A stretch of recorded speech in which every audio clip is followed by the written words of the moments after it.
Hace poco murió a punto de llegar a los 100 años una persona extraordinaria, ¿no? Que iba a cumplir 99 años, pues, le quedan pocos meses para cumplir 99 años y es el jesuita Kurt Peter Gumpel.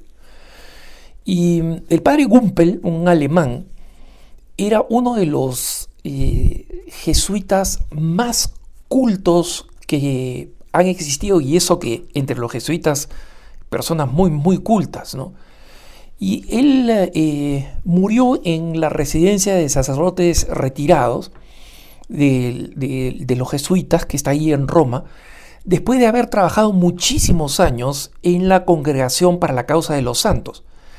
El padre Gumpel era una persona muy curiosa. Hace poco, un periodista de temas religiosos, no sé si es católico, ya retirado, recordó al padre Gumpel, ¿no? A quien había conocido muchas veces, porque este periodista norteamericano, Kenneth Woodward, tuvo que escribir un libro sobre lo que él llamó la fábrica de santos, entre comillas, ¿no? Es decir, cómo funcionaba la Congregación para la Causa de los Santos para poder promover los santos, y qué complejo que era demostrar su carácter histórico, si sus virtudes habían llegado a nivel heroico, que es lo primero que hay que determinar para que después se investigue si existe o no existen milagros, ¿no? Pero lo primero que hay que determinar, como saben ustedes, es la heroicidad de virtudes. Y el padre Gumpel era una máquina. Se encontró con ese sacerdote que era un verdadero ratón de biblioteca, ¿no? En el buen sentido, ¿no? Tenía una habitación ahí pequeñita. ¿Y por qué? Porque había utilizado mitad, digamos, de lo que correspondía a su habitación en la curia generalicia de los jesuitas para crear un archivo que, según Woodward, estaba repleto de documentos del piso al techo, ¿no?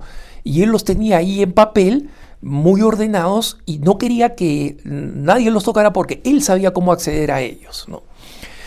Y el padre Gumpel era un sacerdote que fumaba bastante, ¿no?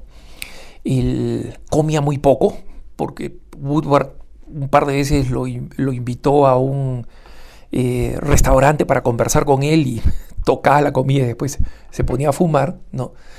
Y una de las características del padre Gumpel es que, digamos, hablaba 7 idiomas, leía 6 más, ¿no? O sea, 13 idiomas en total. Pero los hablaba con absoluta elegancia y claridad, con perfección gramática, todos ellos, ¿no? Woodward dice que no necesitaba editarlo o transcribirlo mejor, que tal como hablaba se lo podía poner en los libros, ¿no? Y Gumpel fue un titán defendiendo al Papa Pío XII, que, como saben ustedes, inmediatamente después de la Segunda Guerra Mundial, comenzó a ser acusado de ser el papa amigo de los nazis, entre comillas, ¿no? Y hasta ahora sigue dando vuelta ese mito. Uno de los recientes académicos judíos, David Kerzel, ha seguido con ese mito, ¿no? John Cornwell en 1999 publicó un libro que prácticamente no tenía ninguna sustancia histórica, pero basta el título, ¿no? El Papa de Hitler se llamaba, ¿no? Y esto probablemente muchos de ustedes hayan escuchado este mito, y de repente alguno incluso creído en eso, ¿no? No voy a hablar ahora específicamente de los argumentos que demuestran que Pío XII no solamente fue esencial en condenar el nazismo, sino que hizo todo lo que pudo hacer, y cualquier otra cosa que hubiera sido, tipo, pues, hablar públicamente, denunciar públicamente, hubiera terminado siendo catastrófico, peor todavía para los mismos judíos que había que salvar, ¿no? Pero el que presentó todos estos argumentos históricos con suficiente material como para hundir un barco es el mismo padre Gumpel, ¿no? Y Woodward, que por si acaso es un periodista, es un periodista muy honesto, que cubría, digamos, religión para la revista Newsweek.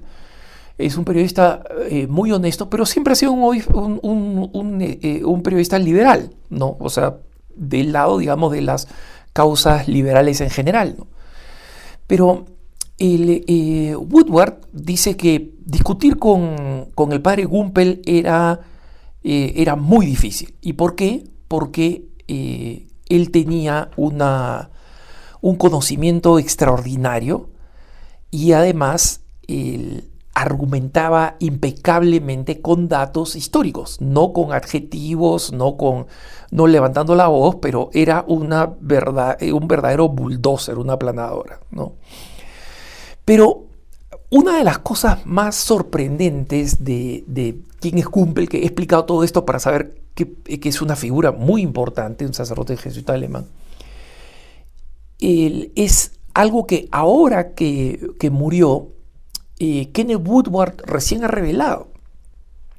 Y es que muy poquitos, las autoridades supremas de la Compañía de Jesús y finalmente Kenneth Woodward, se enteraron que el apellido del padre Gumpel, es decir, Gumpel, era un seudónimo.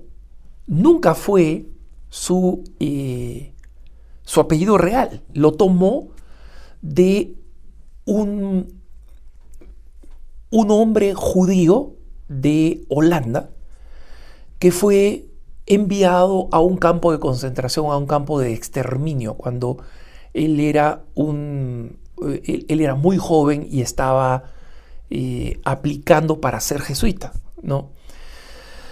Su apellido verdadero era Hohenzollern, y para aquellos que no están familiarizados con el apellido, esa es la casa de la dinastía real alemana y prusiana, que fueron una casa noble, muy importante, antiquísima en Alemania, y que terminaron siendo reyes de Prusia y de Alemania, y el último periodo como emperadores de Prusia y de Alemania fue entre 1871 y 1918.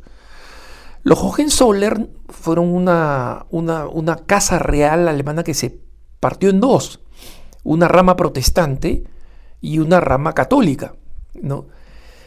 Obviamente el padre Peter Gumpel, ¿no? O sea, en realidad Hohenzollern, que si ustedes lo buscan en internet van a ver que tiene uno de los castillos más hermosos del mundo, ¿no? Justamente uno de los que está inspirados, los castillos de Disney, ¿no?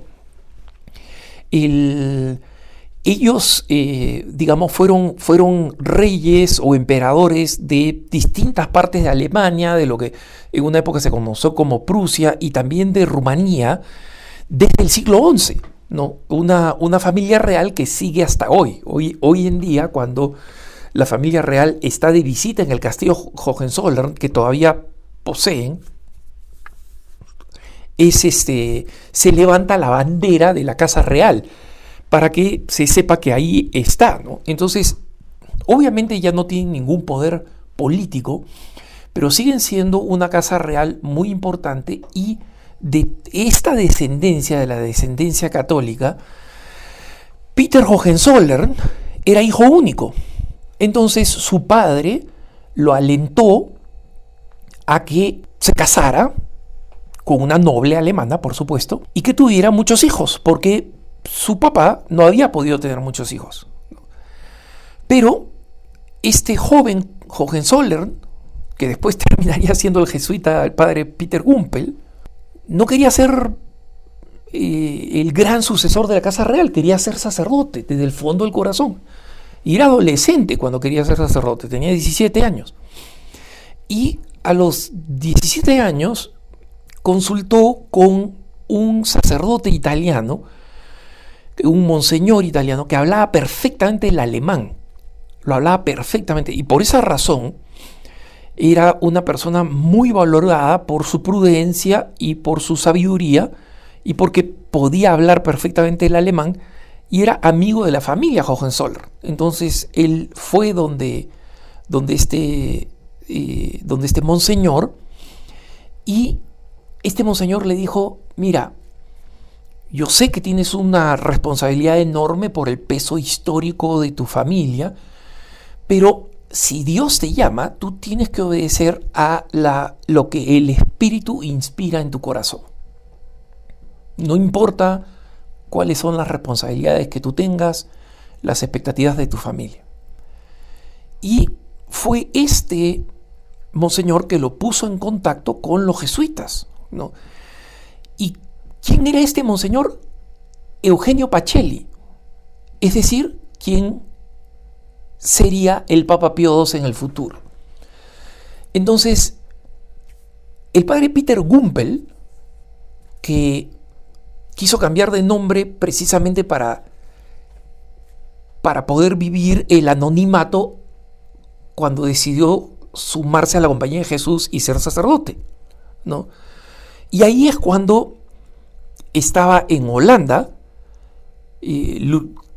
junto con los jesuitas luchando contra el nazismo, tratando de salvar judíos, y viendo cómo hacían una lista de judíos en Holanda y en Bélgica para tratarlos de hacer pasar por católicos, para tratarlos de hacer pasar como religiosos, para salvarles la vida.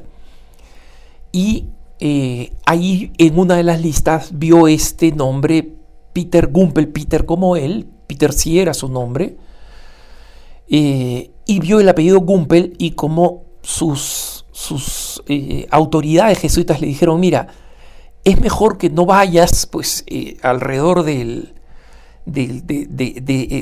mundo germano, no germano parlante, con el apellido Hohenzollern, porque no es que sea un apellido común, corresponde a esa casa y solo a esa casa real. Y así se convirtió en el padre Gumpel, y simplemente pasó a la historia.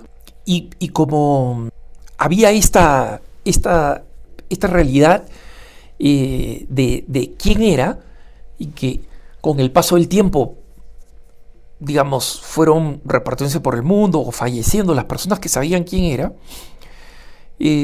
cuando estaba en medio del Concilio Vaticano II, porque por sus enormes habilidades de conocimiento histórico y su memoria fotográfica, o sea, no solamente había estudiado y conocía la historia, sino que podía citar documentos históricos, podía hablar con precisión de las cosas que habían acontecido históricamente con las fechas, ¿no?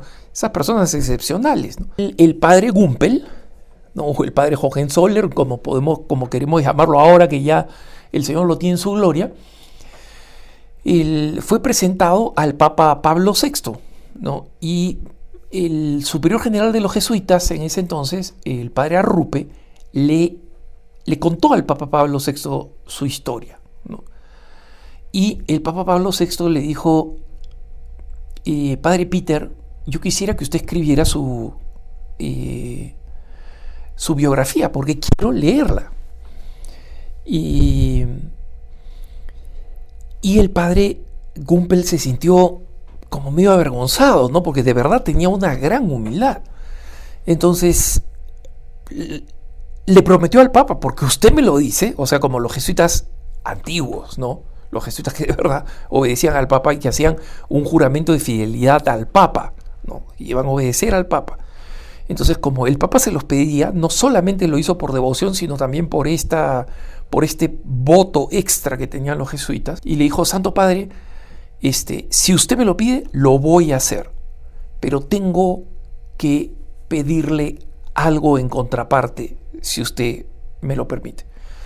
Papa Pablo VI le dijo: muy bien, ¿qué cosa quiere, padre Gumpel? Que tan pronto como usted reciba mi historia escrita, por favor la destruya. Y efectivamente la historia, nadie sabe si al final Pablo VI lo destruyó, ¿no?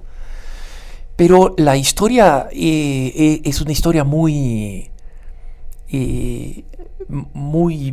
conmovedora, ¿no? Y lo enormemente difícil que fue decirle a su padre, a papá y mamá, voy a ser jesuita. Imagínense cuántas dificultades y cuántas personas como joven rico han negado su vocación religiosa por razones familiares. Pero pónganle a eso siglos de prestigio familiar, de responsabilidad familiar, de la responsabilidad de llevar el nombre de lo que fue la corona alemana. Es decir, pónganle todos esos elementos más adicionales a lo que se suma el hecho de ser hijo único. Y entonces vemos que más importante que haber sido un excelente historiador, el padre Gumpel ha sido un testimonio de fidelidad a la vocación que tiene que edificarnos a todos, absolutamente a todos, en cualquier vocación que sea que el Señor nos haya llamado. Que tengas un buen día.